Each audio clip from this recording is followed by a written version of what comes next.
জলবায়ু পরিবর্তনের আঘাতে সুন্দরবন উপকূলের মানুষের জীবন আজও নানা কারণে বিপর্যস্ত। বারবার ঘূর্ণিঝড় ও লবণাক্ততার কবলে পড়ে সংকটে পড়ছে মানুষের নিরাপত্তা। তীব্র সংকটের মাঝে এলাকায় নেই কোনো উন্নত হাসপাতাল বা স্কুল, যার ফলে চরম শিক্ষা ও চিকিৎসা বঞ্চিত এই প্রান্তিক জনপদের মানুষ।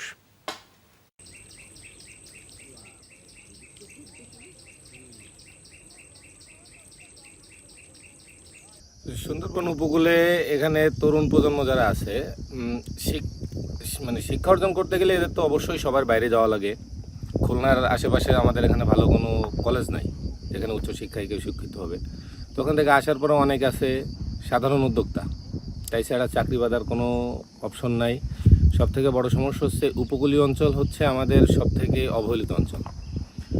এই অঞ্চলে ভালো কোনো রাস্তাঘাট নাই, যোগাযোগ ব্যবস্থাও ভালো না, যার কারণে কি যোগাযোগ ব্যবস্থা না থাকলে চাকরি করে খাবে কিংবা যে উপার্জনের যে একটা ব্যবস্থা, এটারও খুব সংকট এই এলাকায় আছে।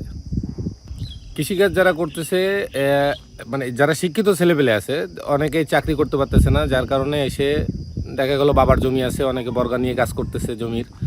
এই বর্গা নিয়ে কাজ করতে ওরা কৃষিকাজ করতেছে। তো কৃষিকাজের আমাদের এখানে মৌসুম আছে দুইটা, একটা আছে ধান, একটা হচ্ছে তরমুজ। তো ধানের ফলনটা যেভাবে হোক মোটামুটি সংসারের একটা ব্যবস্থা হচ্ছে সবারই, কিন্তু তরমুজের ফলন যখনই তরমুজ চাষ করতে যাচ্ছে তখন এই বিগত ৩-৪ বছর জলবায়ু ক্ষতি যে একটা ঝুঁকি আমাদের এই অঞ্চল আছে, এটার প্রভাবে এই ৩ থেকে ৪ বছর একটা না তরমুজে আমাদের এই অঞ্চলে প্রচুর পরিমাণে লস যাচ্ছে। এতে তরুণ যে উদ্যোক্তারা ছিলেন তারা অনেকেই লস খাওয়ার পরে এই লসে পড়ে আর কি এরা অনেকে আবার হারিয়ে যাচ্ছে। যে উদ্যোক্তা হয়েছি আমি, কিন্তু উপার্জন করতে পারতেছি না। এই যে সমস্যাটা, এটা সবাই ফেস করতে হচ্ছে। জলবায়ুর যে প্রভাবটা আমাদের এখানে পড়ে, আমাদের এই অঞ্চলে পানি আগে এখানে আমরা 2018-19 সালে যে লবণ দেখছি তার থেকে অনেক গুণ প্রায় ডবল লবণাক্ততা বেড়ে গেছে। এর কারণে হচ্ছে কি খরা বেড়ে গেছে, গরম বেড়ে গেছে, তাপ বেড়েছে, তাপ বাড়ছে চারপাশে। তো তরুণ বলেন আর শিশু সব থেকে বেশি ঝুঁকিতে হচ্ছে গর্ভধারিণী মা যারা আছে, ছোট ছোট শিশু আছে, নানা রকম রোগ ব্যাধিতে আক্রান্ত হচ্ছে। যেমন এখনের টাইমে ঘাপাসটা বেশি হচ্ছে, অনেকের অ্যালার্জি জাতীয় সমস্যা বেশি। আর বিদ্যুতের একটা যে চাহিদা আমাদের এখানে, যেহেতু পল্লী বিদ্যুতের চাহিদা তো 100% পূরণ হয়ই না। নারী এবং কিশোরী যে প্রবলেমগুলো ফেস করতেছে সেগুলো হচ্ছে শারীরিক এবং মানসিক দুটাই। এই দুটো প্রবলেমই বেশি ফেস করে, অন্যান্য প্রবলেম তো আছে বাট এই দুটো প্রবলেম বেশি ফেস করে। এই যে স্বাস্থ্যর যে সমস্যা, স্বাস্থ্যগত যে সমস্যাটা, সেটা হচ্ছে তারা পর্যাপ্ত খাবার পায় না, সুস্থ পরিবেশ পায় না, নিরাপদ পানি পায় না।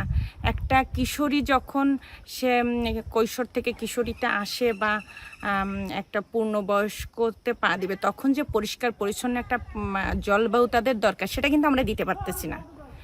সবথেকে বড় কথা, আমাদের দক্ষিণ অঞ্চলে যে স্যানিটারি ব্যবহার, এইটা কিন্তু অনেকেই এখনও জানে না, যেটা স্বাস্থ্য ঝুঁকি কিশোরীদের জন্য বড় আকারের একটা স্বাস্থ্য ঝুঁকি। আমাদের এই দক্ষিণ অঞ্চলে দেখা যায় নারী কৃষক বেশি, পুরুষের পাশাপাশি নারীরাও মাঠে কাজ করতেছে, ফসল ফলাচ্ছে, কিন্তু তাদের ফসলটা সঠিক দামে তারা বিক্রি করতে পারতেছে না। তারপরে সরকারি কোনো সুযোগ সুবিধা তারা পাচ্ছে না, কৃষি কার্ড নাই। তারপরে দেখা গেছে যে এই যে মহিলারা, এদের যদি কিছু ট্রেনিং করানো হয় কৃষি বিষয়ক আরও বেশি ফসল উৎপাদনের জন্য, তাহলে সেটা আমাদের দক্ষিণ অঞ্চলের কৃষি উন্নয়নে অনেক বেশি অবদান রাখতে পারত। দেন এই ধরনের কোনো সুযোগ সুবিধা ওইভাবে সরকার থেকে এই পর্যন্ত আসে না। যাও আসে হয়তো শহরমুখী ওই দিকের মানুষই এগুলা গ্রহণ করে, কিন্তু এদিকের মানুষ পর্যন্ত পৌঁছায় না। আমি সরকারের কাছে আবেদন করব যেন আমার এই দক্ষিণ অঞ্চলের একদম গাঁও গ্রামের যেসব মহিলারা কৃষিকাজ করে তাদের পর্যন্ত এই সুবিধাটা পৌঁছায় দেওয়া।